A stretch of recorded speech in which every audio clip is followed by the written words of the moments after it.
Hi, everyone. This is going to be a very different conversation, but I'm so excited and so thrilled to be sharing time with the wonderful Suzy Miller. And you may know her name, Suzy Miller, because she's appeared very fully on the telepathy tapes, if you've heard those. And Suzy started life as a former pediatric speech language um, therapist, pathologist, in fact, and that's quite a mouthful in itself. So, but has spent the last 30 years working with non-verbal autistic children. And she's a visionary speaker. She's a multi-dimensional communicator. She's the author of a wonderful book called Awesomism. Wonderful title. A new way to understand autism. And in that book, you reframe autism as a unique expression of consciousness. So welcome, Suzy. It's going to be such a joy to share with you. And just before we get started, I just want to congratulate you on your courage, being such a unique pioneer in this field. And I'm sure it wasn't always easy. I'm sure it was very hard at times because you were forging a completely unique path. And I think a, perhaps unknowingly, I don't know, a vision for our future. And I just want to say how much I respect your work. And it really is incredible. So thank you on behalf of humanity for staying the course. I think it's been a huge service for humanity and ongoing. So welcome. Thank you, Pam. It's really nice to be here. And have you always been telepathic, Suzy? As a child, I definitely had awarenesses that other people, um, I figured out very quickly didn't have. But I think like everybody, children have all kinds of telepathic communication and capacity to see and hear and know. But, we get conditioned out of it and we shut it down. And so that definitely happened for me. And then it got opened back up in a pretty wild way. And So, do you want to share that how you got started on this particular route? yeah. So, as you shared, I was a pediatric speech language pathologist. I had a private practice in the state of Maine, and I had a new client on my caseload. I went to see him in a daycare center. And when I went to see him, this was 1999. I graduated with my master's degree in 1986, and the incidence of autism in 86 was 1 in 10,000. There was no education about autism because there wasn't very many. So I walked into the daycare center and he's walking back and forth and he's saying, "It's the millennium, it's 1999." And I just honestly thought he was a weird little kid. I mean, through the lens that I was looking at that time, I had no idea why he was just repeating things. He walked right up to me in the daycare center, looked me right in the eyes, which is not common for a child diagnosed with autism, and he said, "Master." And when he said master, I felt this like cascade of energy like run down through my body. And it was very disorienting. And as I'm listening to him, I remember thinking, who's the master here? Like, who can say a word and like literally make something run through your body? So I took him to the back of the daycare center, sat down with my back against the door because, of course, he's a little 4-year old and he wants to get out and be with his friends. So he was marching around again. It's the millennium, it's 1999. And as he was doing that, and I'm sitting with my back against the door, all of a sudden I see like a light body floating above his physical body. I had no idea what that was. I just saw it was like a paper doll cutout of light, same size as his physical body, but up and to the right. And the only thing that connected his physical body to or the light body to his physical body was a little tail that hung off of his foot, light body foot, and dangled down into his heart space. And I kept rubbing my eyes, trying to get that to go away. it wouldn't. And I was, still a little bit uh, discombobulated, you might say, from that word master and from what was coming through that. And so when I couldn't get it to go away, I just said in my head, okay, what's going on here? Like, what is this? And I heard a little boy's voice in my head telepathically. He said, "That's my light body. You're here to put my light body back with my physical body." And so I had no idea why he thought I could do that. I had no idea how we were going to do that, but I knew absolutely that it was going to happen. Can't even explain that, but I did know that it was going to happen. I also knew that my life had changed that day. And basically, he took me through a year-long process where he would come to me through telepathy. He would bilocate into my home, to my space. He would show up in dreams and he would tell me, "This is what I want you to do. This is what I want you to bring. This is what." And at the same time, I was just being bombarded. It was like he put a key in and unlocked something. And all of this capacity that I didn't know I had, all of the guides and the supports and they just came flooding in that year. And at the end of that year, I did an energy session on his behalf from my house to his house. And the next day, so I did the energy session from a distance. But the next day, I went to physically go and see him. And when he opened the door, mom opens the door, he's standing at the top of the staircase. And he goes, "Hi, Susie, how are you?" Like communication just clear. And so I, took him to the back of his house to his sister's room, and we're just writing. He's writing and speaking. And he says, "It's the most amazing advance. You love them." And he said, "Now advance the magic." Wow. So So that was the first time he'd ever spoken. that was the first time he spoke, I would say, in a coherent, meaningful fashion. Like he had some like repetitive speech, like it's the millennium, it's 1999, but nothing that made sense, nothing that was reciprocal kind of communication. So, I mean, I was on my knees in tears because I knew exactly what had happened, and I knew that he had walked me right through that whole thing. So, So from that point on, he really taught you how to communicate with other autistic children, nonverbal. really, from the get-go, from that first meeting in 1999, he was he was opening me back up to be able to interface between their worlds and ours. And so every interestingly, every child that came after that, I got more and more children diagnosed with autism on my caseload after that. And every single one of them was telepathic. Every single one of them would tell me what was required so that they could feel more comfortable here or what I needed to share with their parents. And after a period of time, then it became like the collective consciousness of that population started showing up. So yeah, it was quite a ride. So That's really remarkable. So you, between the nonverbal autistic child and the parents, you say you have to act as a coherent bridge, holding yeah. coherent energy in order to translate telepathically. Well, yes, and thank goodness that's beginning to really change with the energetic environment that we're all living in now, whereas consciousness is evolving collectively. That's getting a whole lot easier.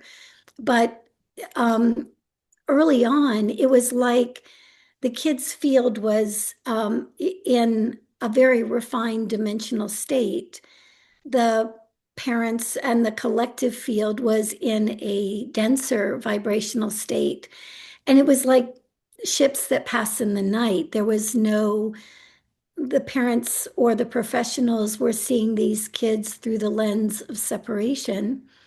The children were seeing the professionals and the parents through the lens of oneness. And for a long time, those two worlds just didn't meet. They just didn't connect. So for a while, I was a bit of a bridge, like an intermediary, where almost holding a coherence in these triads, the triad of that world, the kids' worlds, the parents' world, and I was just holding that coherent field so the two could have a conversation or could communicate. I mean, this must have been life changing, not only for the children, but also for the parents. Mm. I mean, hugely, heart centered, compassionate work. Just incredible. Thank you. Wow. So, are the children teaching us multidimensionality, would you say, Susie? 100%. It's like they came almost like canaries in the coal mine and also precursors to the new human condition. So the canary in the coal mine part is from the beginning when they started coming in mass, which I believe was during the harmonic convergence in 1987. I think that opened some kind of gateway or portal so that more and more of these souls could start being born. When they came in, they were immediately showing us, things that didn't work in the education system, in the way our dietary, requirements, pharmaceuticals. If you just watch how they came in and then what we've all been made aware of because they're here, then you see that they're just showing us what doesn't work for any of us, what doesn't work on a very tangible level.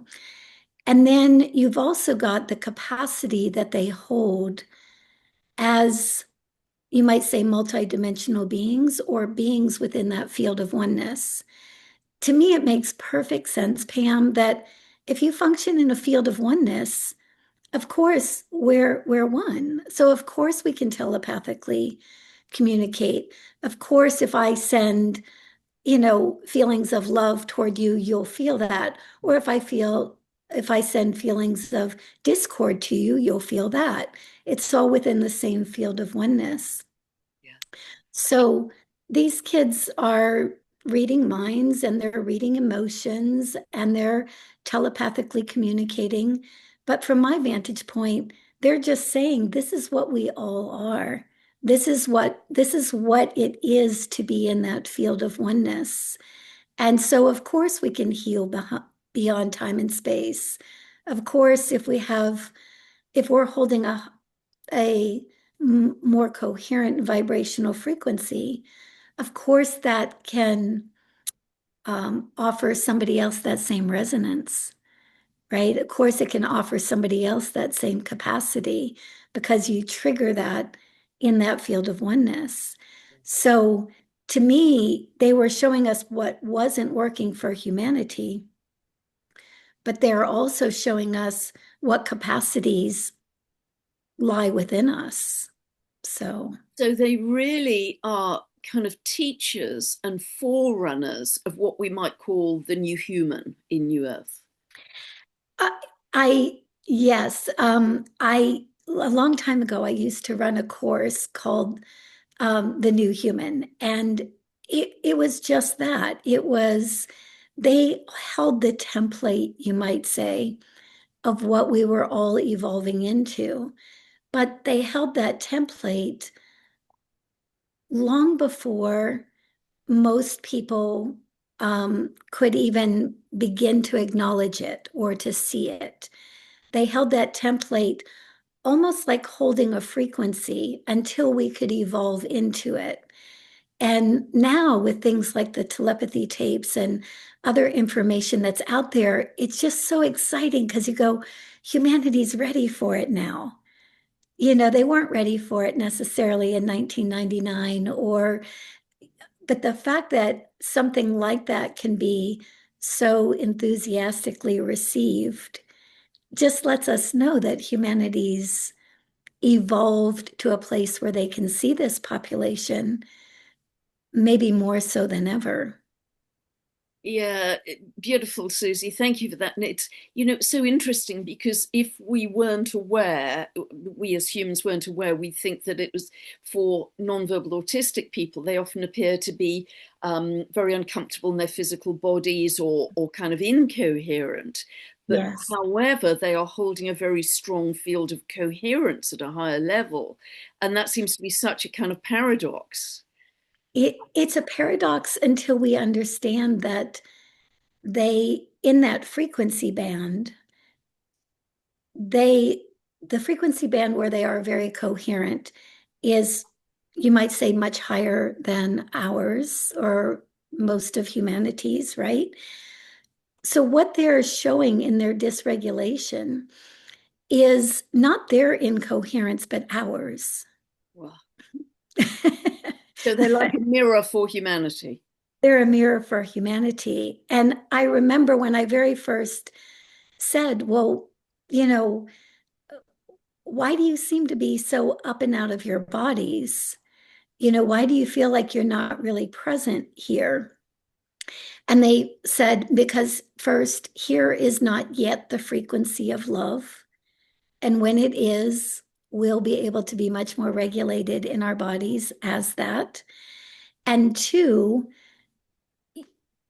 everybody looks at them as if they're up and out, but we never consider how up and out we are in our, and it's traumatic having a human experience. It's especially for those of us, you and I, and other light workers who have come in and want to be of support to that field of oneness or want to be in support of wholeness. Well, we all met with dysregulation when we came in to one degree or another.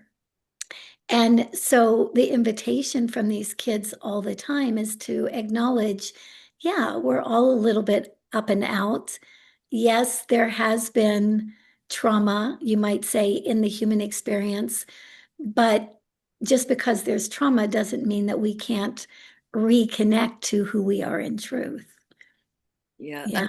it's so interesting that they are reflecting humanity's separation back to them. Yes. And Yes. And it's especially right now, Pam, it's like I have so many kiddos that I've been interacting with that they'll say, they're getting a little bit more dysregulated right now, but humanity's more dysregulated right now as the chaos kind of gives way to a whole new way of being. yeah, And it's exciting, it's exciting that it's giving way to this new way of being.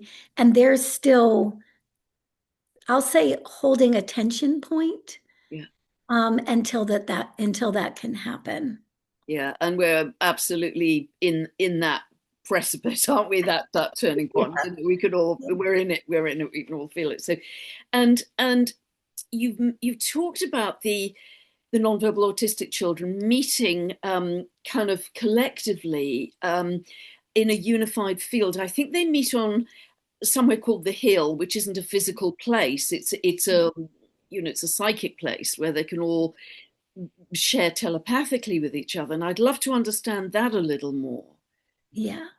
And I see that particular vibrational space a little bit differently than maybe they do in the telepathy tapes. So let Okay. me share that. And then um, again, when I've asked my clients about this, again, within that field of oneness, we can connect with other souls in a particular vibrational field within any one of those, Yeah.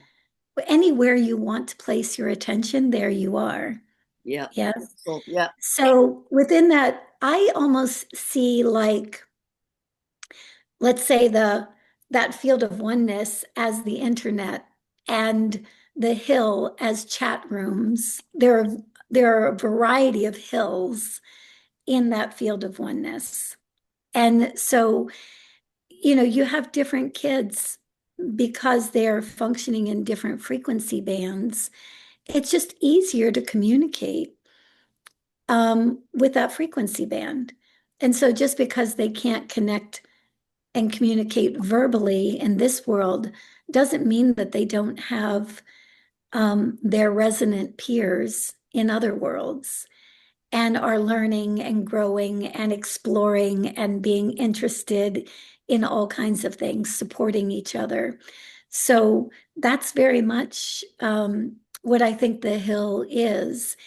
And also very true that there are multiple hills is at least what it looks like through that field of oneness. So, Yeah, it's just what a gift you've given these children and the parents, but also to humanity. I think it's truly extraordinary. So, I want to thank you for that too. So, are you finding that with the kind of increase in energies currently, that your clients, the children, are making more rapid progress than perhaps they have in the past?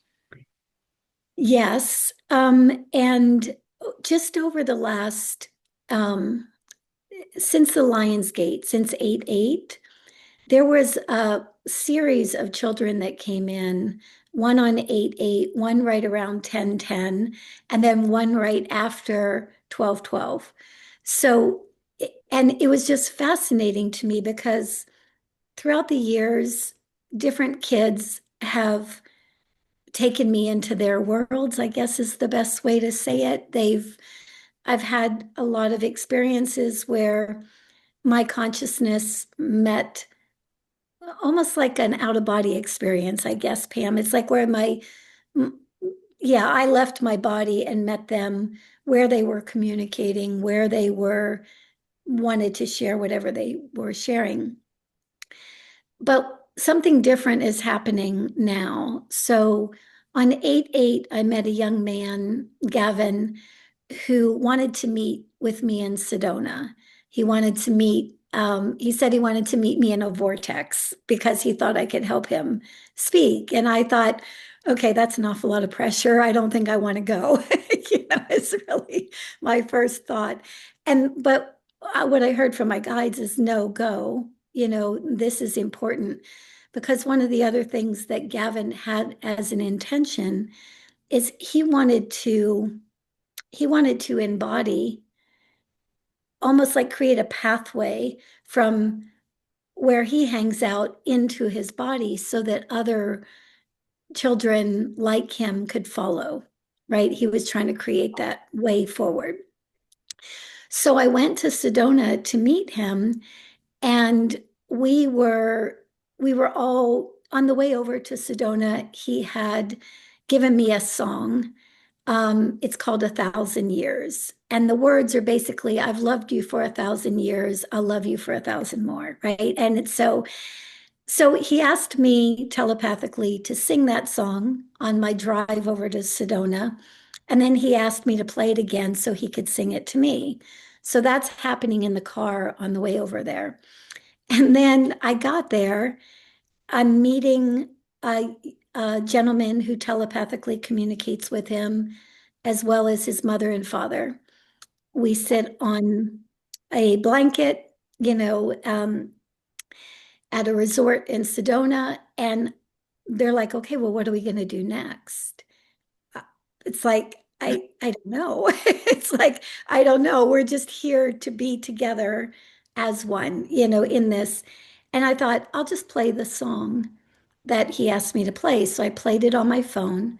And as that happened, Pam, what I was witnessing his ninth dimensional self start to just come right in. It was not downgrading, it was like stepping down, right? It was stepping down in frequency and frequency and frequency. So I had my full attention on Gavin. And as he came into the body, I put my hand on his chest and I said, I am so glad to see you here. I'm so glad to see you here. Thank you for what you're doing. I pulled my hand away and I was in whatever space I was in to see that. And then I look up and everybody around me is crying their eyes out. Like just, and I was like, what happened? What's going on? They said, didn't you see it? Some of them had seen that light body come into form, but what they were all physically noticing was that I guess something happened where the wind kicked up as Gavin came into his body and it literally displaced physical reality. And we had wind going around us like leaves. And I missed that whole part because I was watching Somewhere else. Gavin come in. But that's what they witnessed. And so from that moment forward, we have, because his soul was choosing what his soul was choosing, he is coming in more gently. He is using more communication. And I was telling his mother, I said, it's not a matter of when. Yeah, I mean, it's not a matter of if, it's a matter of when now that he communicates, because this was his soul's choice. It wasn't us saying, you need to communicate. This was something he had chosen.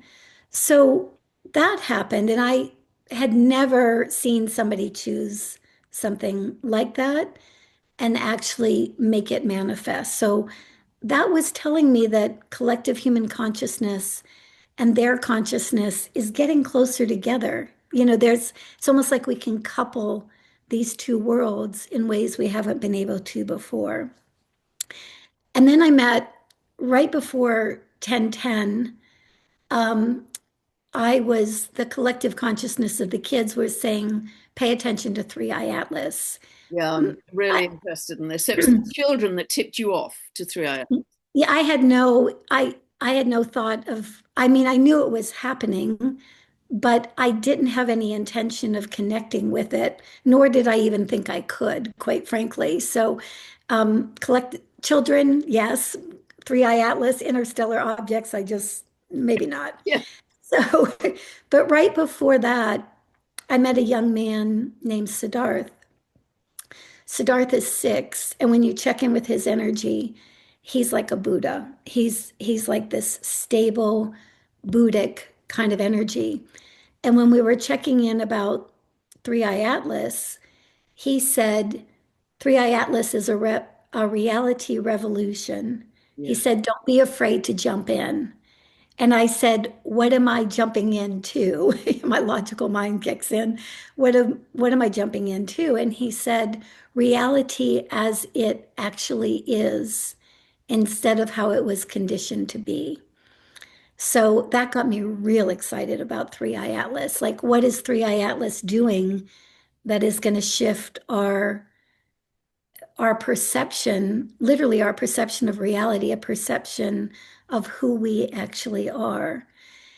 And so those two things happen, but I'll say the the last one to me was somehow the one that just shook me, I guess. I mean, it made me tangibly realize that this coupler between worlds was really happening, and that there wasn't such a distance between the reality of oneness and the reality of separation.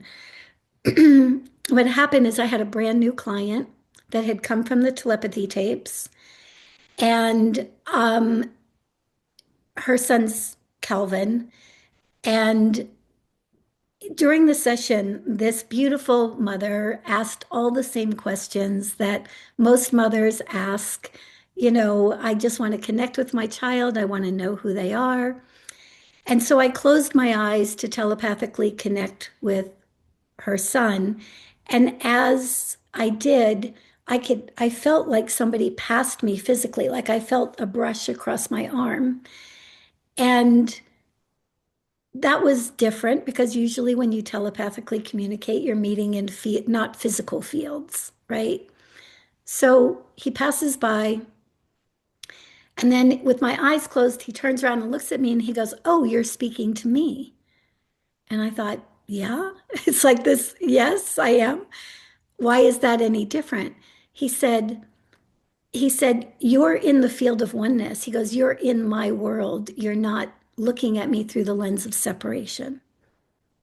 And so instead of seeing him from my perspective into his world, he was somehow saying that I was in that same frequency band. I was like, okay, this was a brand new client to me. So I'm a little disoriented. I'm a little like, okay, now what do we do? And I said, okay, that's great, but your mom still has these questions. So how do we want to handle this? And he said, bring her to me. And so I've never had a kid, Pam, say, bring the parent vibrationally to where the child is. That just hasn't quite been possible because the frequency bands are too different. So I'm kind of like, okay, I don't know what we're going to do here. And he says, put her in an elevator. And I'm going, oh my God. Now I have to say to this mom, you're going to get in an elevator and you're going to go to where your kid is. It's like, please don't make me do this. It's like, I just didn't want to have. And he said, no, he said, just say that and she'll understand. So I told her what he said. I said, are you up for going for that ride? You know, literally and metaphorically. And she was like, yes. So in my mind's eye, we got in the elevator together, go up to Calvin's world, you might say. The doors open. And I knew Pam the moment those doors open. She was saying, oh my gosh, what's happening to me? Oh my gosh, what's going on? Things feel a little disorienting. It's like I feel a little bit like I'm not in my body. And I said, I think that you're getting a clear vantage point of what it's like to be your son, like how he perceives 3D reality. And like the way you're hearing it, the way you're feeling it in your body. And she's nervous, as you would be.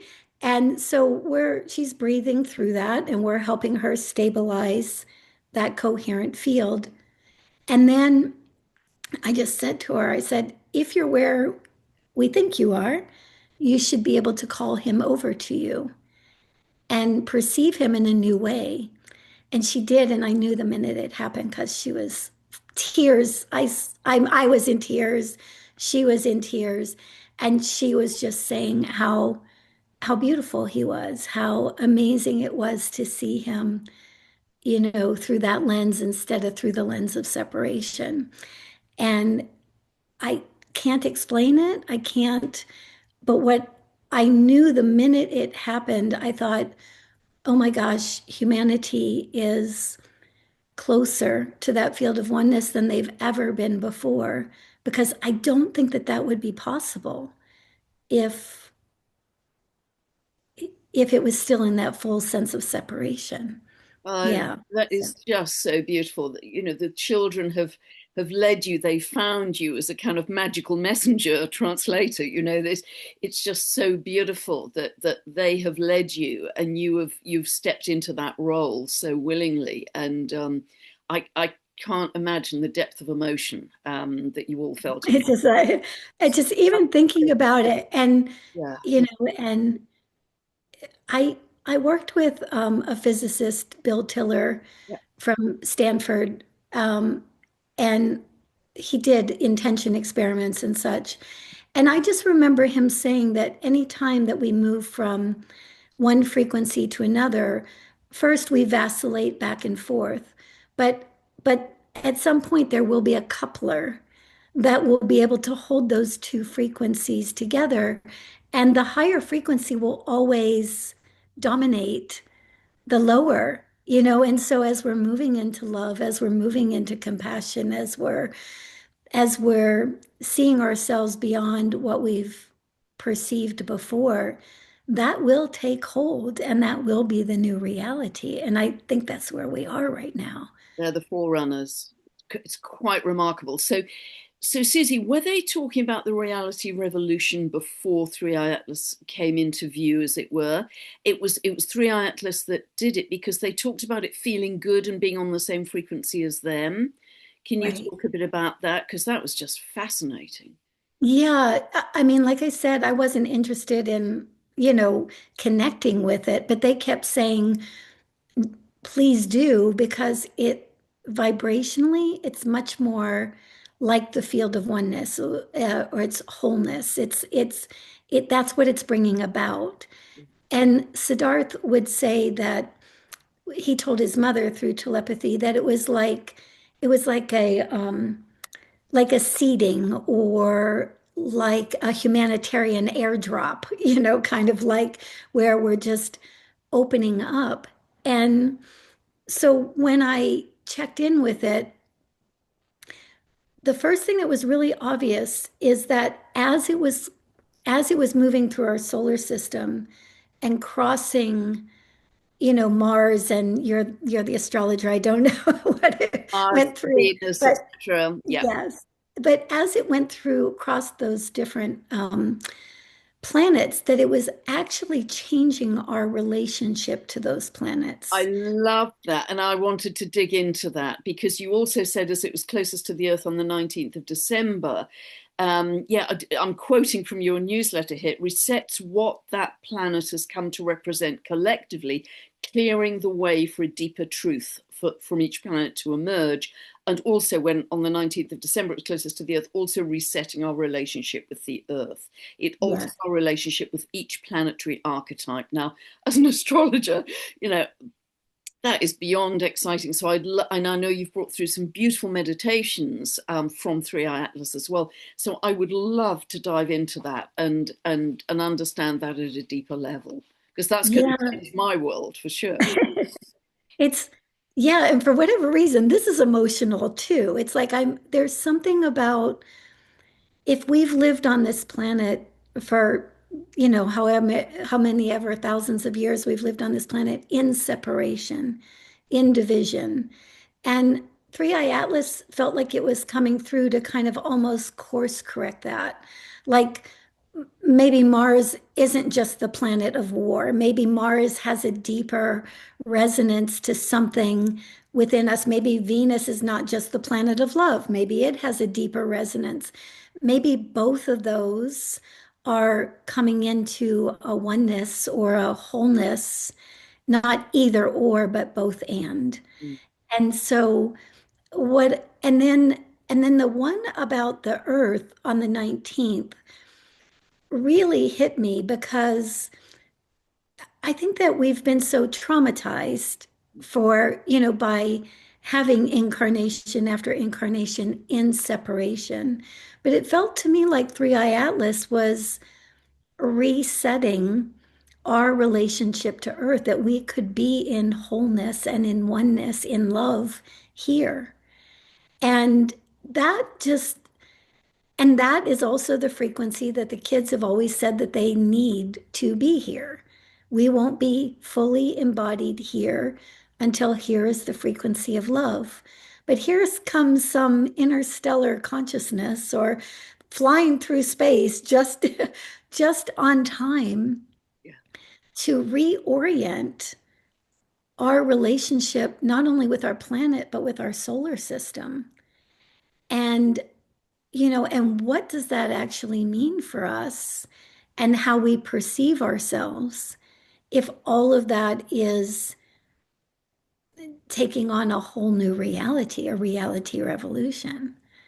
Yeah, I mean, a couple of things coming into my head because in a couple of videos I've mentioned, I could see in the astrology there was going to be some kind of consciousness leap for humanity, but I knew there was another piece to it. I knew there was another catalyst, but I didn't know what it was until 3i Atlas turned up right on time, closest to Exactly. Earth, right on the brink of the solstice, which, my good friend Kelly Kolodny described as the birth of a new galactic consciousness. And then you and I were chatting before the recording about my conversation with David Clements, where he was talking about these membranes which are reconnecting Earth to the rest of the solar system, because we've been disconnected, as I understand, for eons of time. And we're now, as of January the 15th, he said, just a few days ago, reconnecting to the entire solar system. So, I mean, your work is funneling straight into what he is seeing and receiving from his guides. I mean, this is extraordinary in terms of, yes, this real sense of reconnecting to our galactic family and a galactic consciousness. And your work is such an important part of that. So, wow. I mean, do you feel that the children are actually demonstrating galactic consciousness way ahead of us understanding it? Yeah, that was when I very first started connecting with them. I was like, okay, well, where are you, like vibrationally? Like, what are we talking about? Where are you from? And they would give me a dimension, you might say, out of a body, and they would give me a dimension in the body. So the frequency of the body was actually dampening the full dimensional expression. But even in a body, many of them were seventh, eighth, ninth dimensional beings in a body. And at that time, we were deep into third dimension. This is early on. So so you can see how a third dimensional experience could be very disruptive to a seventh, eighth, ninth dimensional being. One of the things that has been showing up in the New World Portal, the community that I run, is, and when David said membranes, Yeah. we were talking about it just last week as like veils. So we work a lot in spheres, like our body's in a sphere, the sphere of our totality. Our bodies are a reference point within that sphere of totality or oneness or wholeness. And we can have access to any one of those access points up to a point because collectively there have been these, we'll use David's word, membranes or veils that have kept us um, kept us focused on a much narrower reality of who we are in truth. But as humanity's evolving, those are burning off. Yeah. And as they burn off, guess what? Now all of a sudden, oh my gosh, I do have that capacity, or I do have that awareness, or this is who I am in truth, not what I was trained or conditioned to believe that I was. And we're in full throttle mode as far as I can tell with that right now. And I also think it's the reason why sometimes people are going, oh my gosh, I've had this experience and I don't know what to make of it. But we can normalize all of that because it's just the broader scope of who we actually are. And we're getting to see it now.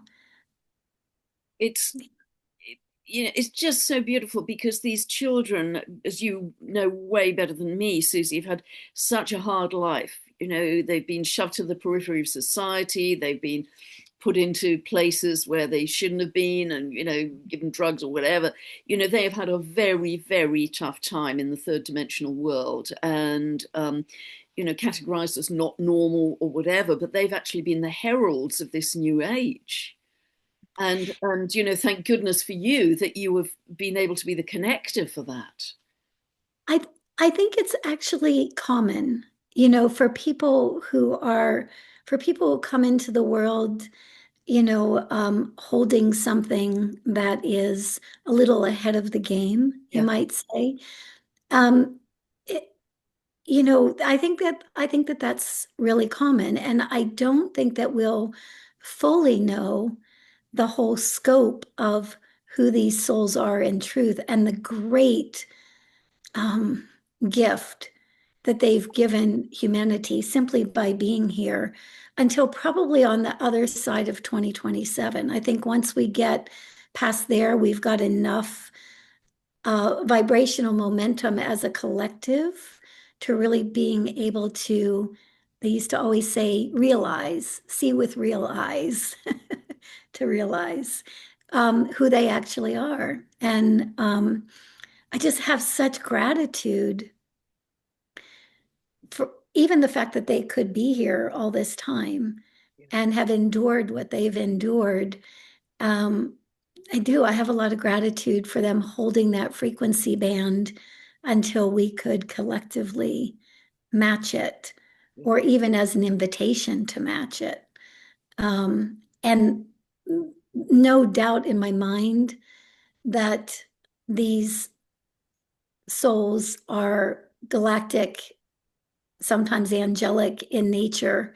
They're bringing all kinds of information with them that probably will also be released as we're more and more ready for it. So And also, Susie, of course, ThreeI Atlas hasn't finished because it's still on its flyby and will fly by closest to Jupiter on March 16th, 17th. And are you getting any information yourself or from the children about what that actually represents for us? it's a new beginning. It's a new, I mean, we're getting all of these, with each new moon, with each new cycle, we're being invited over and over again to step into the new. But I think 3i Atlas, is it true, Pam, that once 3i Atlas goes by Jupiter, then it's leaving our solar system? Is Far that as we know, because this is unprecedented, it doesn't appear to be on an orbit. It's a kind of one-time flyby. But right? my sense is, and I don't know what your sense is, Susie, that this is just the beginning of other interstellar objects appearing in our skies. I think so, absolutely. And once it goes past Jupiter, I think it is the start of that new beginning. I think that galactic self, that awareness of the capacity that we each hold as human beings and galactic beings simultaneously, I think that's all just going to start showing up more and more. And I think the outer world, the structured world of separation, is just going to collapse faster and faster as that happens as well. But one of the things that the kids said about 3i Atlas was that the because it was reorienting our relationship with our solar system, it was reorienting our relationship with ourselves, um, that this reality revolution would come about. They also said that 3i Atlas, wherever it started at a time where we were whole, where we were in oneness, where we were not disconnected from our source selves. And so even it flying through was kind of like seeding that memory back in. But once that memory is seeded back in, it makes perfect sense to me that other interstellar objects would start flying through, reminding us, you might say, more of the specifics of what that actually means.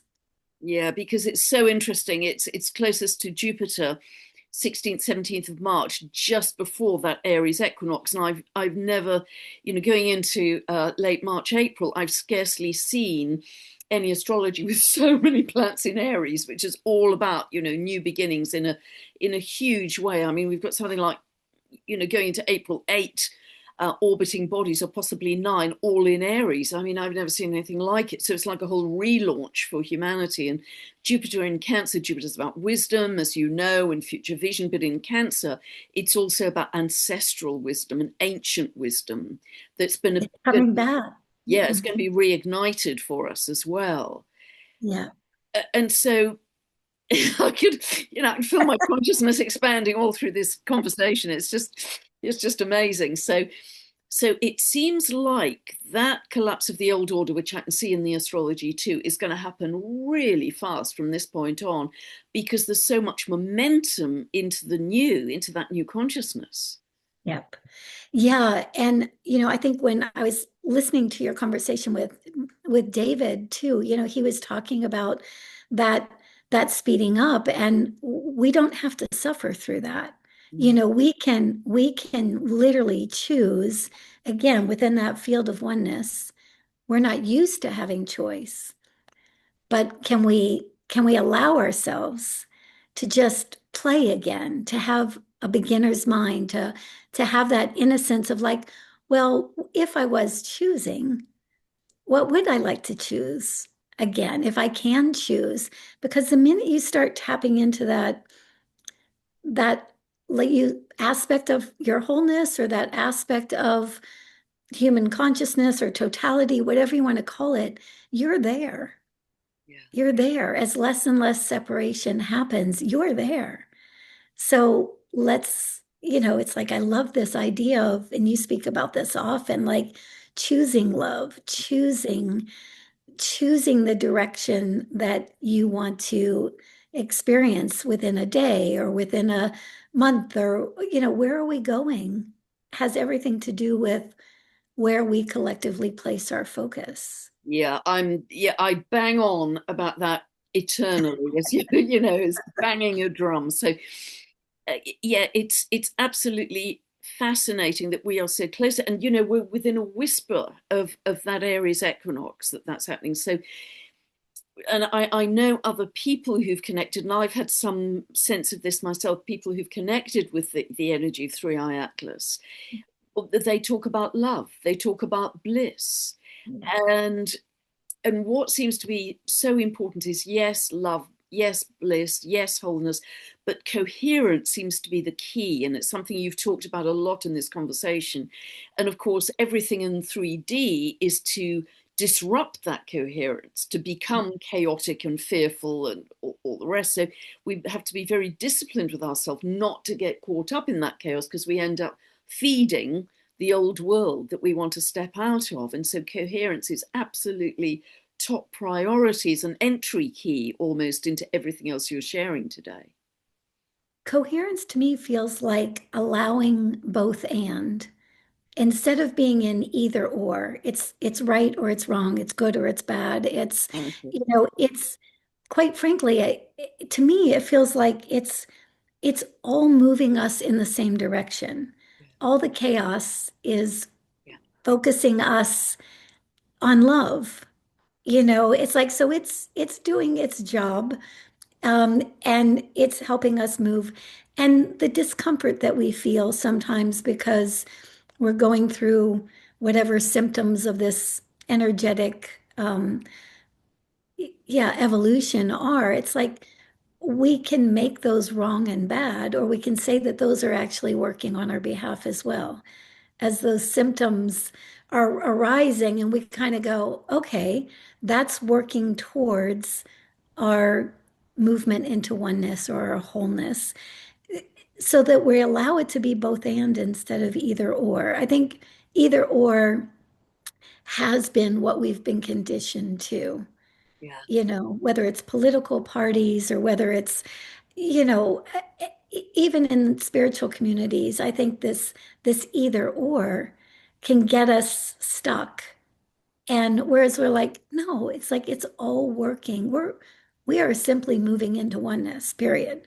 Yeah. It's like that's just what's happening right now.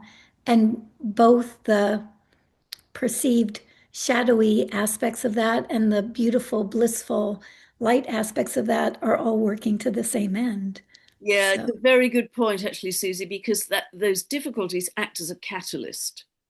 yes, The challenge, whether we go back to the pandemic or what's happening unfolding in the world geopolitically right now, they are catalysts for us as humanity to raise our game. yes, Because otherwise, if we don't have the challenge, just like the grit in the oyster, if we don't have the challenge, we don't get the pearl. yes. So I think to view them as catalysts is a beautiful way to see all that. And so absolutely our evolution to this next level is absolutely unstoppable. All the people I have conversations with, it's just unstoppable, and it's going at quite a pace now. It's like a snowball rolling down a hill. Yeah. It's gathering pace every day, and it's just so thrilling to think that in this one lifetime that we are able to move from 3D reality into higher dimensions within that one lifetime, with the non-verbal autistic children actually leading a lot of this understanding. I mean, it's just exquisite. Yeah. And every time I connect with them, whether it's the collective or an individual, the other thing that they say is that if we look at their capacity, things that are coming out through the telepathy tapes or in ways that we're understanding, oh my gosh, they do have capacity beyond what we have accessed within ourselves. But what they say is if we look at them and assume that that's just them, if we just put them on a pedestal in one way or another and don't recognize and realize that they're just showing us what humanity is evolving into as far as those capacities. They always say, please don't miss the message. Please don't miss what the real message is and just put us on a pedestal for it. It's this is what we're becoming. This is what we're evolving into. And yeah. Wow. And as we move to the close, Susie, are there any other thoughts you would like to share for us? This has been so inspirational. Any other thoughts you'd like to share with us? Because clearly we are absolutely in the crucible of change, incredibly fast moving times, which are hugely exciting. Is there anything else you'd say, either from the children or from yourself, to help Mhm. guide us through these coming months? Because I look at the astrology of the next 3 months and think, wow, Wow. this is big astrology. So, Yeah, and I think that that's a good point. It's like the the changes that are occurring, the movement that we are in right now, it's so much bigger than any one little soul. It's so much bigger. This is a collective evolution, and we can dig in our heels and say we want to stay in that separation energy. And quite frankly, it just gets painful. So, and that's purposeful too. It gets painful until you just take your hands off the reins and say, okay, let's go in this direction. This is what we're doing. And, but there's no doubt in my mind that the energetics of right now are so powerful. They're so big, so much bigger than any individual. And like you say, that snowball rolling down the hill has got quite a momentum now. And so it's just a matter of sitting back and being curious, having that beginner's mind and what could possibly evolve now that we're stepping into more of who we actually are. I mean, that's a curiosity I want to follow all the way. So, yeah, me too. And with all those planets in Aries, that's the beginner's mind, and yes. Saturn Neptune, that conjunction on the 20th of February, 0 of Aries, that's Mm, just blank slate, pure potentiality. What are you going to create, humanity? You have all these incredibly beautiful, rich, high dimensional ingredients. What are you going to create? yep. And Yep. that's why we have to be so aware, I think, of our state of being, our thinking, our feelings, our state of being. Everything cascades, I feel, from our state of being. Yeah. Wow. I mean, I really want to thank you, Susie, again for your courage, your compassion, your gifts, your enormous heart in just following this tough and really unique but beautiful path, on behalf of the children, but actually on behalf of humanity. I really want to say that. And Susie's work, as I'm sure all the viewers feel, has been really emotional, actually. It has been for me too. Yeah. You can follow Susie's work. I'll put her website below, and you can follow her work and also her meditations. And I think they're still available. The meditation you did three, I think, on ThreeI Atlas, and all the other teachings that you share on an ongoing basis. And wow, this has been quite a ride too. So I hope all of you out there have just loved listening to Susie, and this has been, I think, really special for all of us. So Thank huge you. thank you to Susie. I Thank know you. you're a really busy person, and thank you for just taking time out to share this with us, because it's been very high frequency for sure. Thank you, Pam. It's been great being here. Lots of love to everyone. Lots of Yeah. love. Be back very soon. Bye for now.